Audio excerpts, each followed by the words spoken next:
right, welcome to another fabulous episode of Tickle.Life's podcast. And today we have like a special show for you where we're going to talk about sexuality, women's sexuality, and I have like two awesome guests. Usually you only get one guest. Now you get two guests. It's so exciting.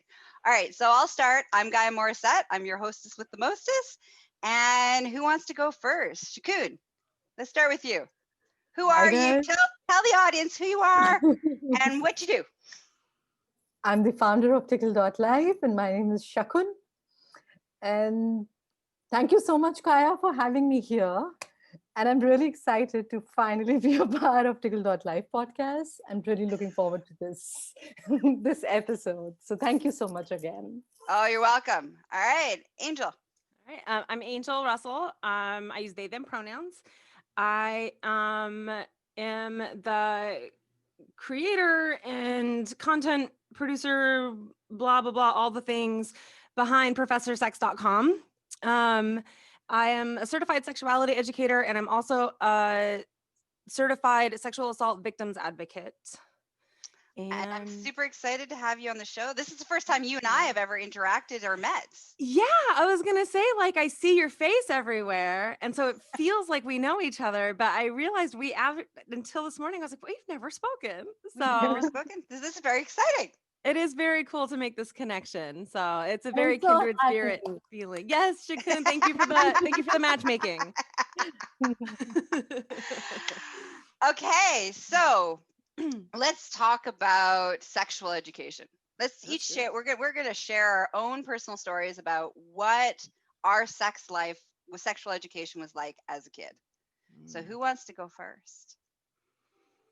I would love to know about Angel first. Oh, yeah. Okay, I'll go.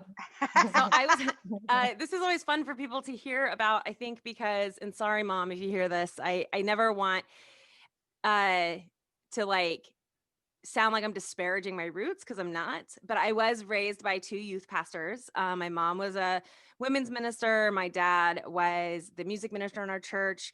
And so raised as like the kid of church leadership in a very small church in a very tiny town in the middle of the desert. Okay. And so it was nothing but like eyes on me all the time. And so a lot of my upbringing felt like a little bit like being under a microscope, like just everybody watching.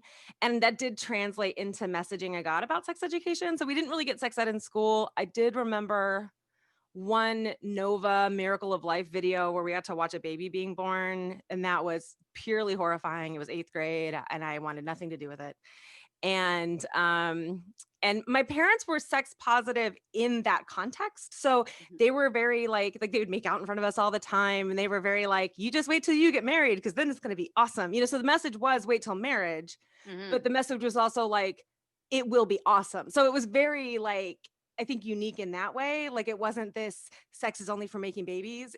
I was taught that sex was an important part of intimacy. I was taught that sex is an important part of relationship building. But my upbringing was very heteronormative. My upbringing was very cisgender. My upbringing was very much about relationships are two people, man and wife, in the eyes of God. And so sex was like a very holy and sacred part of that union, but it was designed for that context. And so a lot of my sex ed just kind of revolved around that. And so a lot of the sex ed I think I wished I had gotten sooner, it was kind of, well, you don't need this information because you're not going to be using it because you're waiting till you're married to have sex. So I didn't need information about condoms, and I went on birth control, but that's because I had bad periods. So you know what I mean? It was just, it was all very like, you don't need this. I was one of the kids who wore, have you guys heard of the groups of folks who do like purity rings? Have you heard of this? Yeah. No, but yes, but maybe the audience hasn't. So let's explain that a little bit. So a purity ring, it's this culture of mostly young women. I don't think I ever knew any young man who had to wear one, or who was asked to wear one. But the idea is that you're like, it's like a commitment ceremony, like marriage style. So you wear the ring on your wedding finger and you're making a commitment to not to like save yourself for marriage. And so the idea is that you're committing to God, but you make this commitment as a young woman with your father. And so like, it's a ceremony where the dads, it's like a father-daughter dance, and there's like a dinner, and the dads like like they pledge to help like protect your purity, and then you like agree to it.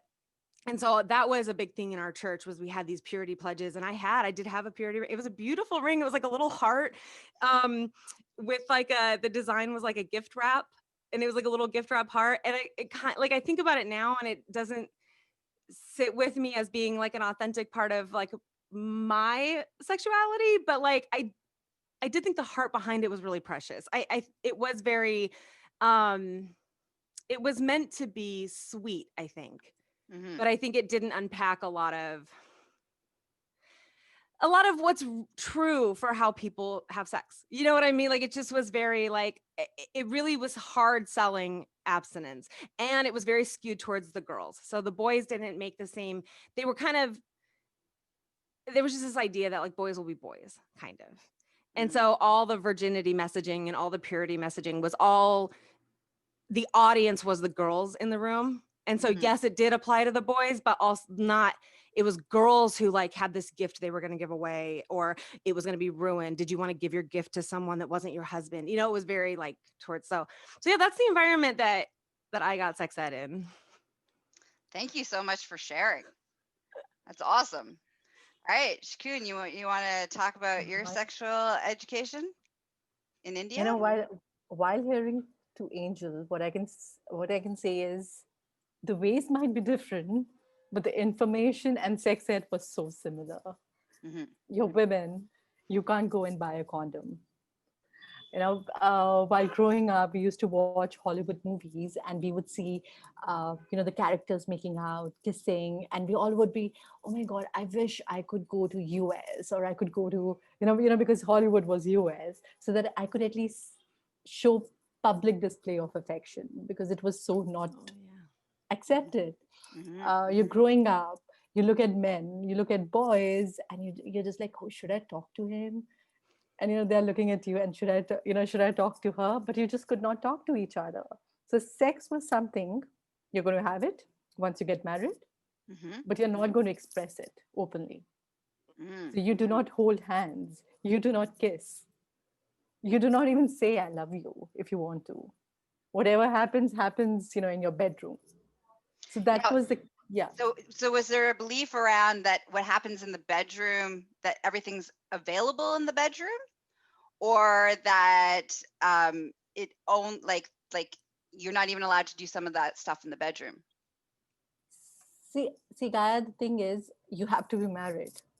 Yeah. Like, so after you've been married, so like after you got the message that, okay, you got married, now you're like, okay, I'm in the bedroom.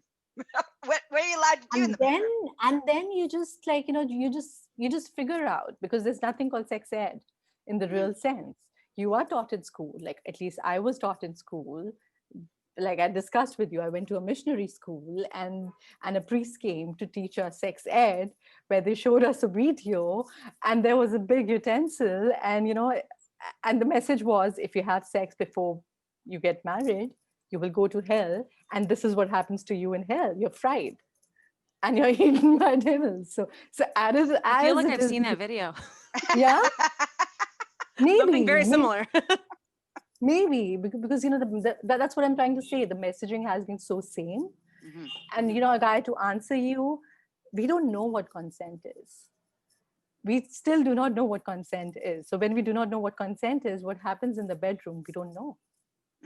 We still, even if you look at porn, a lot of people watch Asian porn, and if you look at Asian, the porn that that is created, the girl doesn't know what's happening. She's made to do things.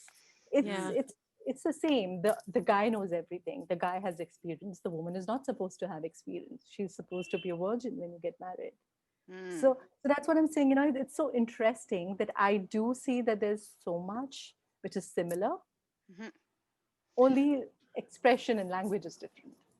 So what was it like with your peers? Like when you were hanging out with your, same age girls, were you talking about it? Were you not talking about it? Were like absolutely.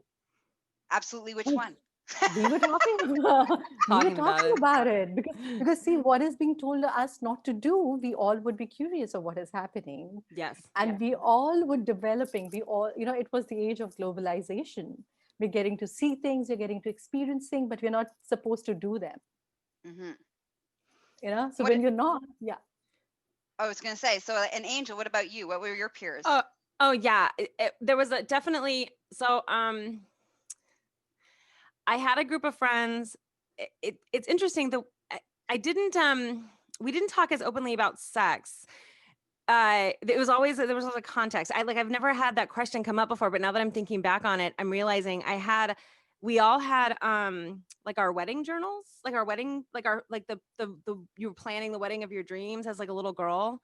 And I don't know if that sounds familiar to either one of you, but it was like a binder and you would clip out pictures from Cosmo and magazines. And it was this whole like what my dream wedding is going to look like and what my dream husband is going to look like. But all of it was around this like fantasy of, because then I will have unlocked the door and I will be having sex. And so it was like permission to have the fantasy came through this avenue of the fantasy had to include a fantasy around what the wedding would look like and what being a bride would be like and what the perfect husband would look like. And so you had to build the fantasy in a way to give yourself permission to have the discussions about sex.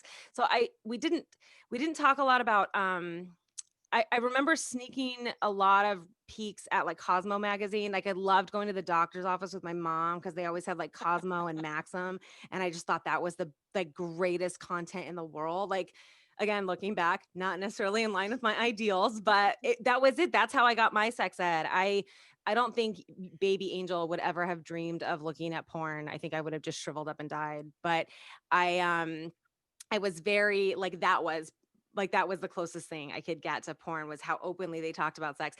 And then I remember getting the internet. And I remember when like we got the internet at our house.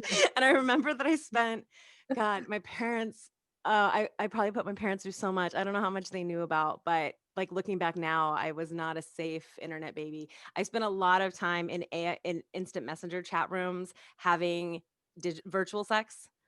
And it was probably just with other like teenage girls. Like we were probably just all in these chat rooms together, like role playing. But like, my favorite thing was to be home alone with like unfettered access to the internet, like while my parents were at work, or just like my favorite thing was to be alone with the computer and I didn't even do anything about it. Like I wasn't a big masturbator. I just would that's where I talked about sex. I would like role play in these chat rooms and have like cyber sex in these chat rooms. And today has made me like a great sexter. Like I'm an A+ sexter. But like, and it's funny because I've noticed I like prefer to discuss sex like in writing. Like I can talk about other people's sex lives straight face all day. But when I talk about my own, I get like real blushy and weird. But if I can write it down or like shoot you an email about it or like text it to you, then it's like fire. Like, nice. So I've noticed that like that has imprinted on like how I express sex now. So that's awesome. All right, my sexual education.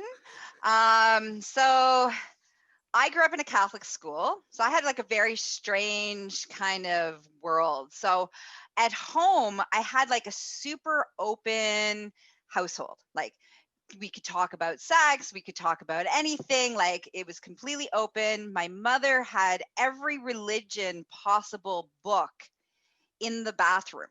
And so like you would go to the bathroom, you'd be like, oh, what am I going to learn about today? I'm going to like Bhagavad Gita while you're going. Exactly, right? So it was like this really like surreal, like I would go to school and it was very Catholic, and that you were basically, as a woman, you were going to hell because you were a woman. That's just that's just the way it is. You have a vagina, so you're going to hell. Catholics love women. Second, definitely you are not allowed to have sex. You're not allowed to like sex. You're not allowed to have sex. Is only for procreation. And even that you should feel ashamed of. Like that was the messages that were very imprinted in school. And yet then I would come home and I'd have like Hinduism and paganism, and I'd have like all the different religions on the toilet in the back. And I'd be like, oh, all right, well. So it was this really weird, I had always the struggle between what I was being taught in school and in my religion and what I felt was right for me. And also I was allowed to ask questions like why. I was like a why baby, right? I was like, why is the sky blue? Why is that? I get an answer. I'd be like, why? I was like so curious all the time. So it was this really weird thing. So in grade 6, we finally get sex education. And at this point, my friends have all come over to my house now, and my mom's already been talking to us about sex, right? So like we, like my little inner circle are already more educated than the teacher that is going to teach us about sex education in grade 6. It's a great starting point. Were you embarrassed like that your friends, that your parents were so open? Was that like good for you, or was that like a little like, oh God, mom, don't embarrass me? No, that was good for me. I always felt like, I always felt more like, what is wrong with other parents? Like if from that perspective, like I would go to other people's houses and I was like, I felt so weird. Like, why are we not talking about things? Like there's all these like weird social norms that I didn't understand, because in my household, like you're hungry, you go to the fridge, you come over to somebody comes over to your house. There's a rule. Like the first time you're over, you're a guest. After that, you know where the fridge Your is. family. You're now family, right? Like, you know? And so it was like all of these little nuances, I just felt out of place, because at home was this other world. And at the rest of the world, I was supposed to behave in a certain way that I never got right. So I was always in trouble. So here we are, we're grade 6. Our teacher, which is like, we didn't have sexual educators back then, right? Like it was just the curriculum of the teacher. So yeah, it's like your PE teacher is also teaching sex education, right? And that's the way it was in Canada. And so here's our grade 6 teacher, which I don't think she's ever had sex. Like, I don't think she likes sex. I don't think she's ever had sex. Like, she was so embarrassed. We were supposed to have like a whole curriculum. This is our whole sex education. And we had 1 2-hour class. That was it, because she was so embarrassed. The whole time her face was red. She was angry because, of course, we got, we're getting an anatomy lesson basically, about testicles. And every time, kids, grade 6, we're like, look at the penis, right? We're all giggling and laughing because, and she was like, stop it. Have you seen that movie Teen Witch? No. Yeah.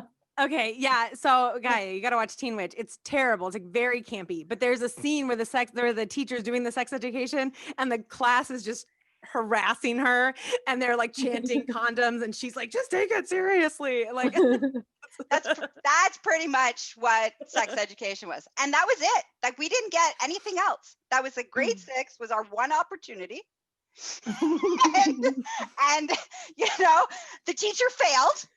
And so everybody in my grade, basically the rest of our, growing up, like we got no more sex ed in school. That was it. We got one opportunity, one chance, and the teacher failed. So screw us. Can you imagine if that applied to like anything else? Like if all the math you were ever going to learn, you learned in 6th grade, and then you were never going to get any other math again. So you better remember all the math you ever learned in 6th grade, and they better not miss anything you're ever going to need ever again. Like, can you imagine? Like, I mean, I meet people and sometimes I really think that's what their education was like, but can you like imagine if that's how they did school with everything else? Like, I know. So so that was my sex ed. Basically, I got a really great sex ed at home, and at school, not so much. And then from a peer perspective, I was going to ask, yeah. Yeah. So from a peer perspective, because I was super acquisitive, right? So I remember this one moment, grade 6, the family would go around the table. My dad would go around the table, sitting down, we eat dinner, and he'd be like, so what did you learn today? And what did you learn today? And what did you learn today? And, I'm the oldest of 6 kids. So it eventually gets to my turn, and I'm like, my dad's like, so what did you learn today? I'm like, Mom, what's a blowjob? That's fantastic. And my mom, did she answer you? She did. She was stellar in that moment. She said, without even like taking a breath, She's like, actually, it's called fellatio, and there's sucking. It's sucking and not actually blowing. She's like, I'm not really sure why they call it a blow job, because you don't really blow on it, you suck it. And my dad is like, you know, yelling at my mom and yelling at me, and we're just completely ignoring him. He spit out his, you know, his food, and we're like, whatever, right? So there was such a contrast. So because of that, all my friends, I knew way more than everybody. So if anything, I probably became a sex educator in the age of being in grade 6, because my friends would come to me and they'd be like, what's this? And I'd be like, well, this is what this is. Or if somebody would ask me at school, what's this? I'm like, I don't know. I'll go home and ask. And I'd go home and ask, and my mom would tell me, and then I'd come back to school, and then I'd teach everybody like what it was. That's amazing. That's so good. But that's not the norm in Canada. I need to preface that.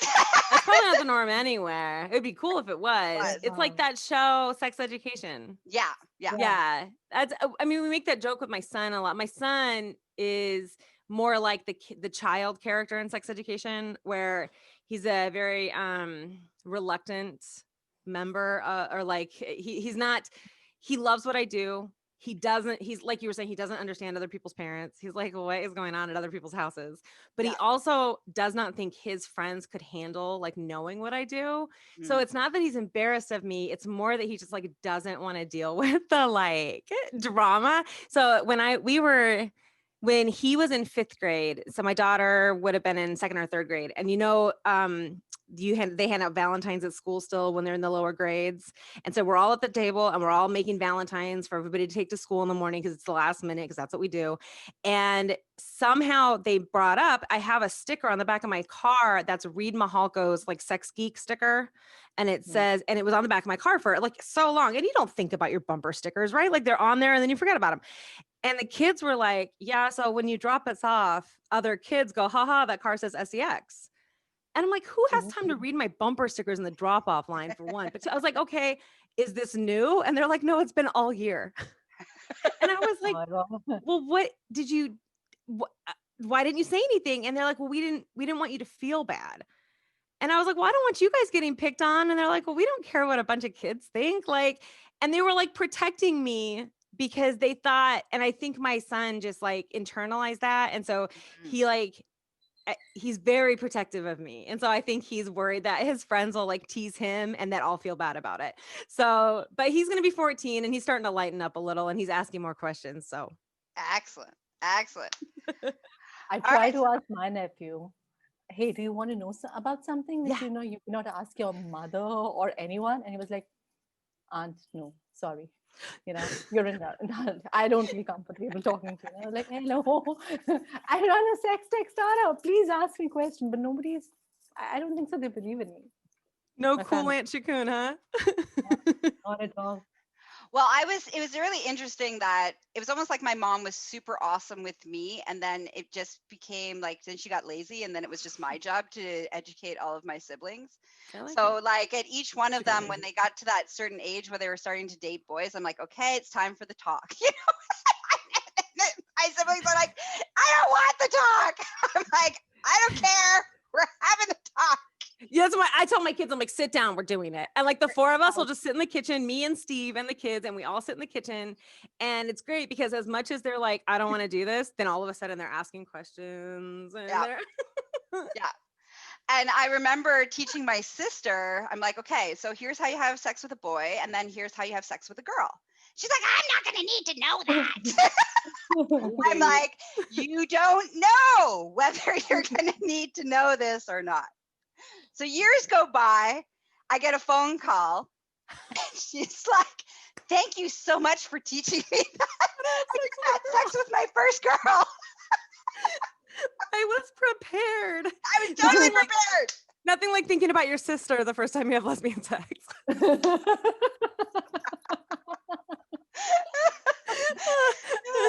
Well, and when it was funny, the first time she had like a full on orgasm, because I remember teaching her about orgasms and what they can look like. And when you like have like a full body experience, you're like throwing pillows and you're screaming and you're biting and you're all this stuff. And she's like, that seems really uncivilized. I'm like, yeah, but that's what you want. You want to let go of control, right? Your body's just going to take over and you're not going to be very civilized at all, right? So she has this for her first orgasm in college like this, and she calls me up and she's whispering. She's like, oh my God, it had happened and blah, blah, blah. And I'm like, why are you whispering? She's like, I'm in the bathroom. I'm like, you're still with the boy? She's like, yeah, I'm still with the boy, but I had to call and tell you, you're right. That's a great story. I have to call my sister. I have to funny. call her. That's Yeah.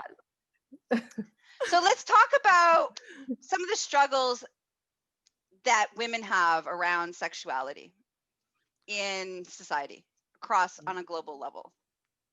Who wants to go first? I think Shakun should start since I had to go first last time. You totally got thrown under the bus. Absolutely. While I was hearing to what you guys were sharing, I just could find so many struggles that at least I had to go through. I've never been given proper sex education at home. Not from my siblings also. I've not had a chat with my sibling, about sex. I don't even know what they think. They must be just assuming. But the worst part is, it really, really makes me angry, is people sending me messages, at least from India, oh my God, you're brave. And, when you ask them, why do you think I'm brave? And then they say, oh, you're talking about sex. That's actually the biggest struggle. Men can talk about sex. They can, they can joke, they can share those images, they can share those nude pictures, but you would not expect the same out of a woman. And if a woman does, you will put her on a different pedestal.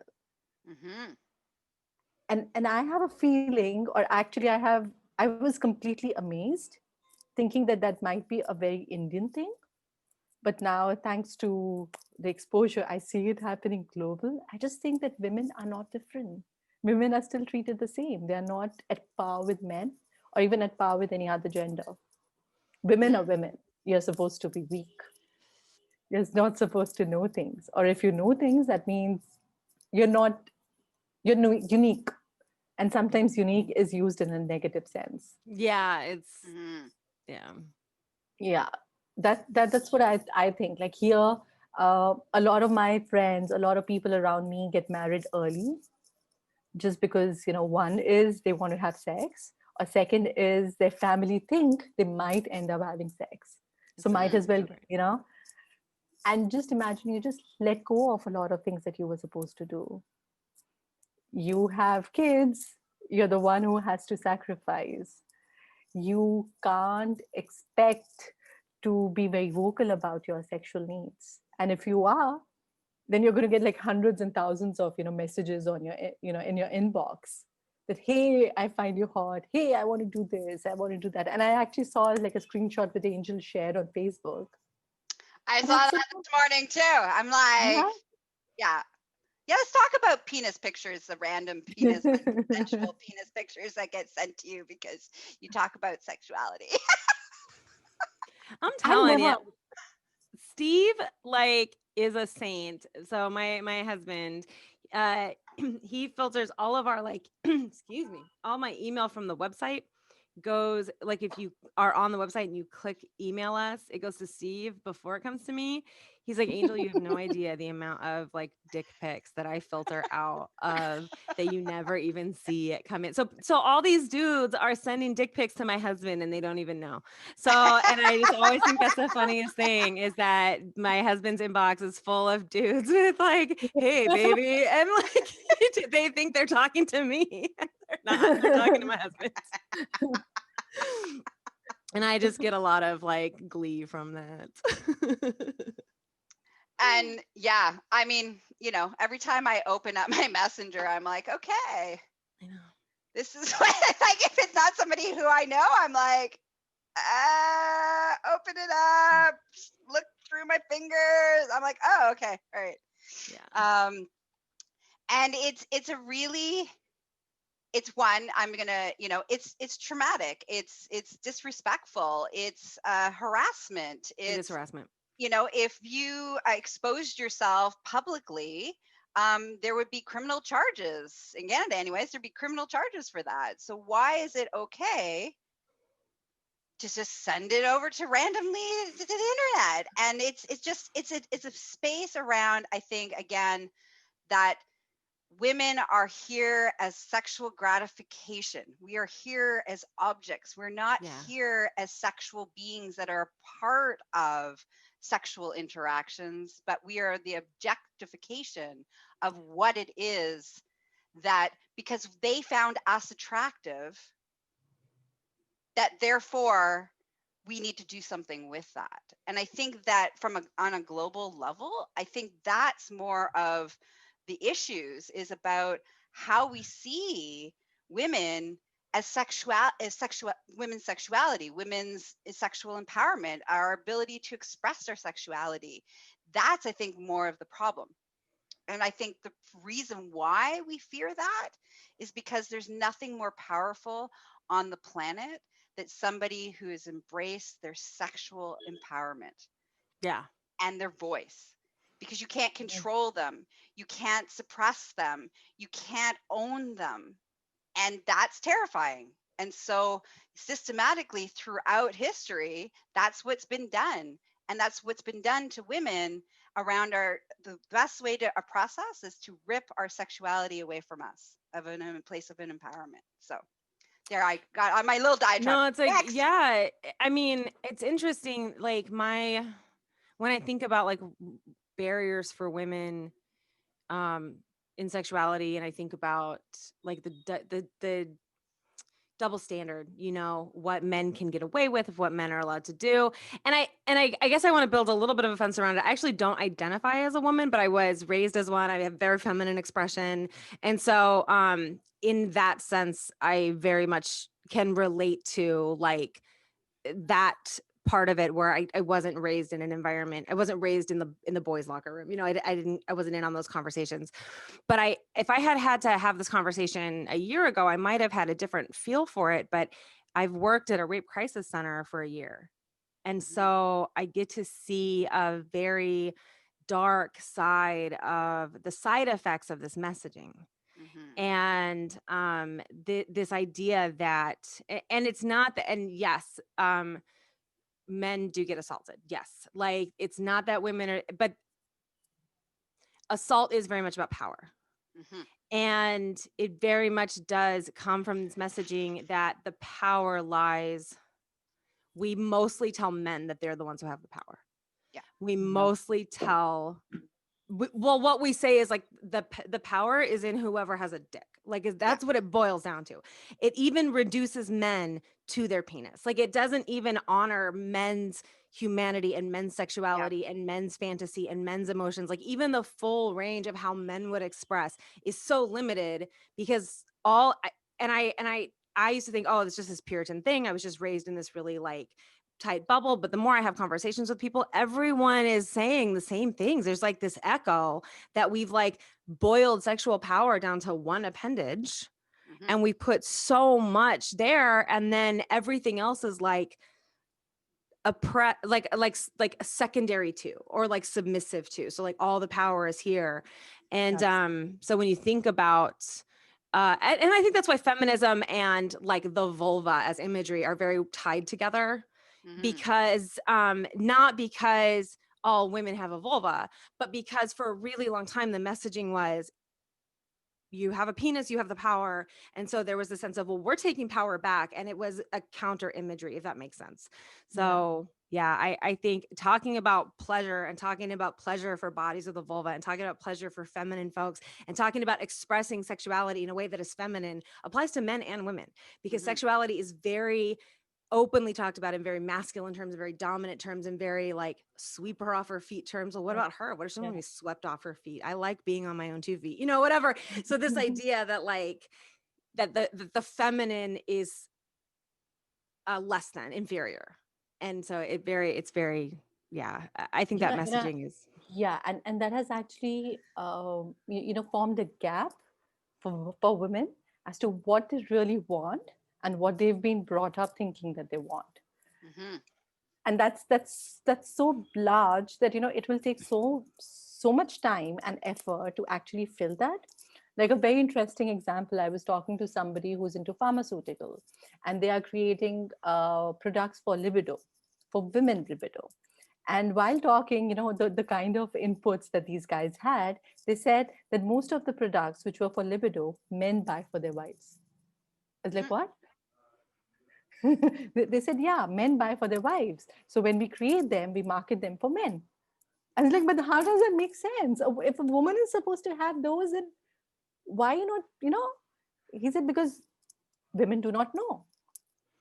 They depend on men. But I think it's also too that women aren't allowed to. You took the words right out of my mouth. I was like, yeah, there's what I'm told to want, like what I think I want, what I actually want, and what I'm allowed to want. Exactly. Like, right out of my mouth. Yeah.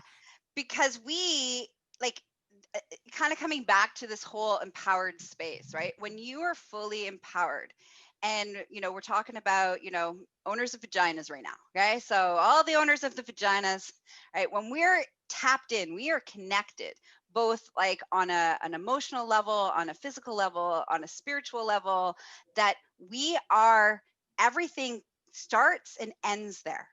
And connection to that force, that life force energy, is like you are a tsunami. Like that feminine energy of the universe is not delicate and foo-foo and blossoming flowers opening.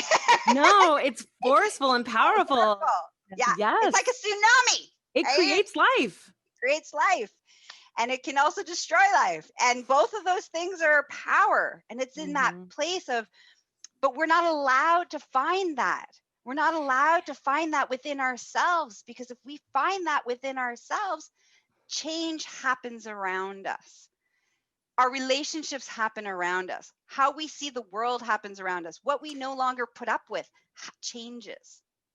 It's making me think of do you remember, I guess it was last year or the year before, when there started to be a lot of controversy around that Christmas song, Baby It's Cold Outside? Does that sound familiar? Okay. So the song is Baby It's Cold Outside, and it's a duet, and it's a man and a woman, and he's trying to talk her into staying in for a drink, and she's trying to deny him and say, no, I have to go. And there's some recently there was some controversy that the song is like a little bit rapey, and I don't folks who don't agree that it's like kind of, because the idea is that he's like coercing her into staying and talking her into staying, and she's like got this line like, what's in this drink, like, and they're like, oh, he drugged her, and people are saying, well, what's the context of the song? The song was written in like the 40s or like the late 40s or early 50s here in the US, and the context is that this was not a time when we allowed women pleasure. And so if you remember that context and you read the lyrics to the song and you listen to the song in context, what you have is a woman, and the whole tone is a woman who very much wants to be in this situation with this man, but very much she has family members to answer for. Like, what's my mom going to think? What's my dad going to think? What are the neighbors going to think? There's like one line that says the neighbors might think, whatever, they might talk about us. And so she's worrying about all the social messaging, and she's worrying about all the backlash, and she's worrying about all the messages that she said, I should say no, like is one of the lines. She doesn't want to say no. She doesn't know how to say yes. So she has to, at least, like one of the lines is, at least I can say that I tried. I can say that I tried to say no to you, and then here I am. And you can tell, like, the whole line is this woman reacting to social messaging that she should not be in this situation with this man alone, having drinks and staying in. And he's like, but it's cold, just stay. It's cold outside. You can't go out in the cold. You just got to stay in by the fire. I'll cuddle you. And so he's getting her to stay, and he's telling her, enjoy your pleasure, enjoy your moment. And so I think a reading of it as rapey really ignores the realities of how we talk about female pleasure, how we talk about women's pleasure. And I really, and I will admit, like the first time I heard somebody say, this sounds a little rapey, I listened to that criticism. I was like, okay, I could see. And if you go back and look at the lyrics, like it's not unfounded. Like it is coercive, But we talk about, we don't know what consent is because we Yep. tell women Yeah. they have to not want this. They Yep. have to stay pure. They have to say no. Yep. And then we don't like that. If you say yes, you're a slut. If you say yes, there's something wrong with you. You say yes, that the criticism is on the women for saying yes, not on the men for wanting it. Right. Yep. And so women who are empowered to say yes, it's a different type of social criticism. Mm-hmm. So I either don't admit that I want this because I'm very scared of that backlash. And then I am constantly gaslighting myself. Like, did I want that? Didn't I want that? I don't even know what I want. So there's no consent there because I don't know what I want. Mm-hmm. Or I know exactly what I want, but I'm so afraid of what people will say and how I'll be treated. So yeah, it's, of course people don't know what consent is. Like we don't give people permission to say yes. Mm-hmm. We're not allowed to. So if we're not allowed to, how are we supposed to do it?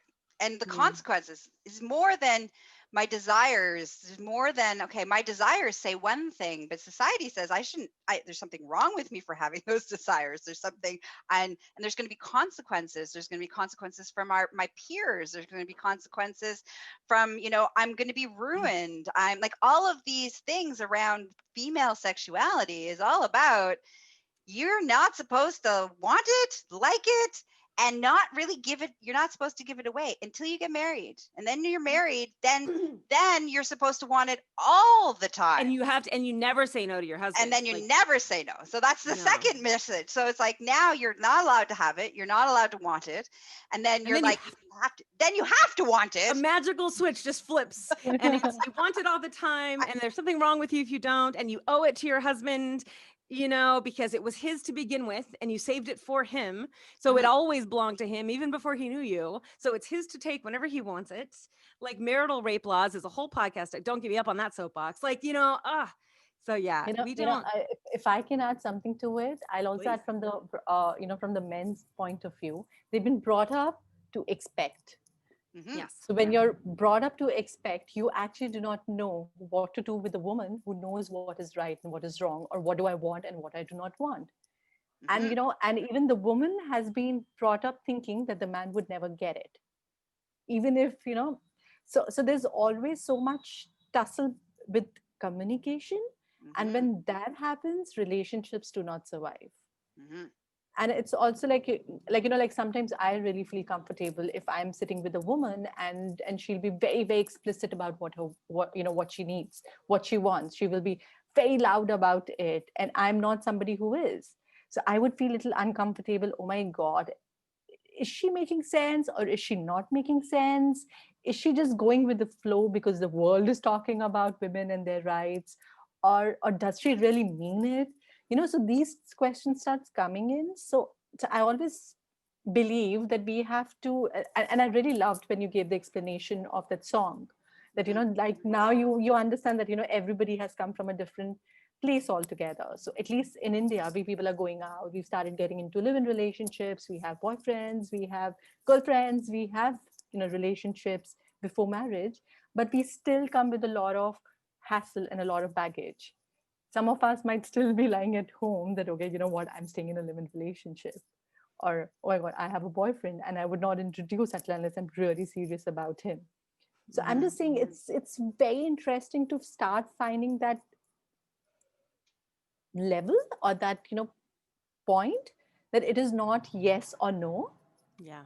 Most of the time it is going to be maybe, because it's the evolution stage. And what's under the maybe? Like that's why I like the consent model that switches from no means no into something that looks for a yes, because it does recognize like nuance. So when I talk to people about consent, I talk about like, there's two kinds of maybe. There's maybe that sounds interesting. I've never tried it. I'm not sure if I like it. I'm open to this conversation. Do I get a chance to change my mind? There's like a positive maybe. And then there's, I don't know how to tell you no, so I'm saying maybe passive aggressively. And they both can look and sound the same, but they're both packed in with all the social messaging that comes with an inability to say yes or no. Mhm. And Yeah. so if I don't know, if I don't have the information, I can't give a solid yes or no. So that's informed consent. If I don't feel safe and comfortable with you, I can't give a solid yes or no. So, like it's so much bigger than just, do I want this thing? I have no idea if I want it. I've never been allowed to think about if I want it. I've never been allowed to conceptualize a world where I would be allowed to enjoy that thing you're asking me to do. Mhm. So I don't know. Do I want it? Like, it looked really great in that porn, but we all know that that's not a good gauge, So like, and that's the other thing is like women in porn. I love feminist porn, but it's not easily accessible to everybody. Most Yeah. of the porn people get are just what they Google for free. And like, and I mean, you talked about it. A lot of porn really depicts women as being Submissive. a toy, kind of. Yeah. They're very much an object of the scene. It's not about their pleasure. It's it's about a tool for male pleasure. Yeah, that's true. Okay, so let's talk about, because us three could talk for like hours. Yes. Right? So let's close it up. Start bringing it back into Shakun. Why did you create Tickle.Life? Like, what is it that you saw, and why you thought that, okay, you know what, the world and India need this? Tell us why. Gaia, we've been talking about it since the start of this podcast. And even, the discussion that we are having, there's a gap. There's no, we've not been given the right. And I think it's high time that we at least start giving some opportunities, some resources to at least start figuring out for yourself, what do you want, to filling that gap. And I think that is why Tickle.Life is so important. And if I'll say something, that's actually just repeating what we've been talking about. But I just think getting education, going to a good college, maths, studying maths for like 10 years, 12 years does not make you a fulfilled person. Sexuality is very important, and you can't treat sexuality as, like something special, like a special pair of clothes that you might have, or special shoes that you will just wear once in a blue moon because I want to look nice. Sexuality is like the way you're having water or your coffee or your food, and we just have to start making believe that it is an integral part of themselves. And I think that is why Tickle.Life is needed. And when you ask like why India and why women, it was initially a very strategic decision, because we saw that a lot of people from India were coming, a lot of women were coming, people who identify as women were coming, and they were asking questions. They were expecting to find resources, even to buy. And then you just start realizing that maybe your own country, because me being an Indian, is ready. They're ready at least to listen, or ready to at least explore, even if they're sitting in their bedroom with the doors closed. But they want more education than the education that they're getting from porn. And I'm not saying porn is bad. Porn is not bad, but porn is not the real sexuality. Like when Angel introduced, and she used like, I identify as they, them. I'm pretty sure 90% of us would not even understand what does that mean. Like, huh? And I was one of them. Like, I was super scared of talking to people initially. Oh my God, what if I use wrong pronouns? Like what are these pronouns? Oh, I have some, different pronoun, but I was taught in school. So there's so much happening in the world. And I just think India is ready. And we women are ready. And I think you guys would agree, because you guys are working with Tickle.Life. So I would just love to hear something from your end. What do you want to hear? What do you want to Why know? is that? Why do you guys are like? Why are you guys working with Tickle.Life? I think that will be a very good point. You want to go first, Angel? Yeah. Okay. So Russell Stambaugh is a friend of mine. Actually, we became friends online because I was like a big admirer of his research, and then I was like networking, and then now we're much more friendly. But he had been posting stuff about Tickle.Life, and so it came across my radar. And this was when y'all were brand new. There was almost nothing up. We were just getting started, and I reached out to him and I said, this this looks like so important. I want to get involved. And I think it had a lot to do with how I got into sex ed, because I was selling sex toys to women here in the US. And it was a lot of women using this opportunity to pull me aside and say, oh my God, I have all these questions and no one has ever been able to answer them for me. And here, I think the US is as behind as I feel like we are. I think we are a few steps ahead of where you guys are at in India. And so even in that space, there was so much that people didn't know. And I was watching women open up. I was watching this little bit of information I was able to give them really shift things in their lives and their relationships. And I knew how much power there was in that. And that's what built my whole career as a sex educator, was from moments like that. And that's been my drive the whole time. And so when I saw what you guys were doing, I just lit something up in me. And I was like, I don't care what it looks like. I don't care what it is, but any way that I'm able to be involved and help support this, that's where I need to be. Yeah. And it's, yeah. So that's why I got involved with Tickle.Life, was I just immediately, sometimes you just catch that like flame that the other person has and you just like, no, that's how it felt like the second I came across your content. And then I met you and I was like, all right, I'm in love. I'm in whatever you in Prague. I'm like, whatever these people tell me to do, I'm going to do it. Anytime I've ever had to write you and be like late on something, I'm so like heartbroken. I'm like, I don't want to disappoint Shakun in Prague. Like, I just really believe in what you're doing and I want to support it. I love it. Yay. So what about you, Gaia? So somebody came across an article I had written somewhere on the zillion things of content creation that I do. And you are all over the place. I love it. I'm like everywhere, right? So, and Tickle.Life had reposted it, like had reshared it.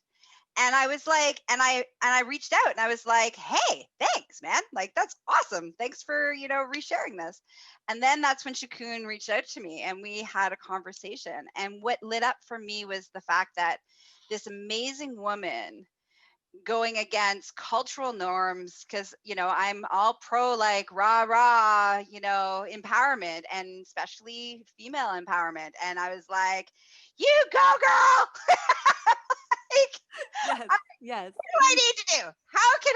How can I help this happen in the world? Because for me, empowerment, sexual empowerment, no matter how you identify, no matter what you have between your legs, is important to me. That's part of my mission of making the world a safer, sexier, and happier place for us all. So Shakun created this beautiful so good base on which, on a global level, that we could pool our resources, that we could come together with not just one voice, but many voices from many different perspectives, so that people had options. So it was like this beautiful space of like, okay, I want to learn about blowjobs. We'll just take blowjobs, for example. Yeah. All right. There's like 5 different articles talking about different aspects of blowjobs from different perspectives. So I can choose, like, you were talking, Shakun, that I can choose what resonates for me. That there's no right blowjob or wrong blowjob. There's just like lots of possibilities, which are my possibilities that are available to me. And that's what I love about Tickle.Life, is the whole that we all come from different perspectives, different places, and none of us are right or wrong. It's just an opportunity for all of us to share our perspective with the world, and for the world and the users to find all the possibilities in this wonderful place. It's one-stop shopping, instead of having to seek out here and seek out here and seek out here. See that's what I keep on saying, that it took me 2 years from that sex toy shop in Hague, which got me going, looking at all those toys and just feeling, shit, I don't know anything. I'm close to 30. I don't know anything. She's asking me questions, what I want to buy. And the reason why I'm giving her a fake story is because I don't know. And after that, taking 2 years to really find any information, that's bad. That's sad. Yeah. Taking 2 years. Cosmopolitan or other platforms, they give you information, but they just give you information from a from an SEO point of view. What I would say it's very much about advertising. Cosmo's selling a magazine. Maxim is selling a magazine. Yeah. Even porn. my favorite saying is like learning to have sex by watching porn is like learning to drive by watching The Fast and the Furious. Like porn is great. And I talk to my kids about, I've got kids that are at that age where they're on the internet all the time. I'm like, porn is super fun. The way action movies are super fun. The way your favorite TV show is super fun. It's highly edited. It's not what real life will look like. And you could put a lot of time and energy into getting one moment that might look like that, but that's not what your life will look like. And it's not a good way to learn. And so Yeah. stuff like this is like, Yeah. It's just it's like necessary. It's so cool that you just find everything that you're looking out for at one place rather than spending 2 years finding the first person, to talk to who gets you. Yeah. It's important. I It's love it. important. I think most of the problems that in this world is because we have completely forgotten how sexuality is important. And it's a struggle overall that, a lot of VCs don't listen to you, companies don't listen to you, you go for shadow banning, but that's the problem. You're not letting people live. You're not letting human beings human. Mhm. And that's why we need Tickle. It's amazing the content that is allowed in spaces that's like very violent or very like a lot of like we like violence and death and war. Those are all fine. Nobody censors that. But the moment you talk about sex or pleasure, you're censored. I have lost jobs because of Professor Sex. I remember at one point I had to make it to Steve and I had to sit down and decide.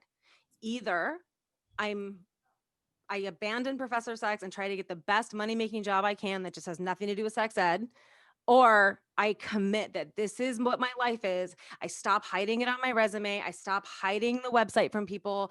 I just commit to it and say like, this is who I am, and know that some of the consequence might be that like, there might be opportunities that aren't for me. And that was from a financial standpoint, that was a very scary place to be in. But yeah, just being open about sex. I'm not even like, what I'm doing isn't even like super edgy. It's just very open. Mhm. Man, that freaks people way out. Yeah. A quick story and then we'll close up, which is before I started being a holistic sexual wellness specialist, and that's what I did full time, I owned a pottery and drumming teaching studio for 12 years. And I did a lot of work with special needs, at-risk youth, and a very art therapy background. And when I changed my career, I got blacklisted.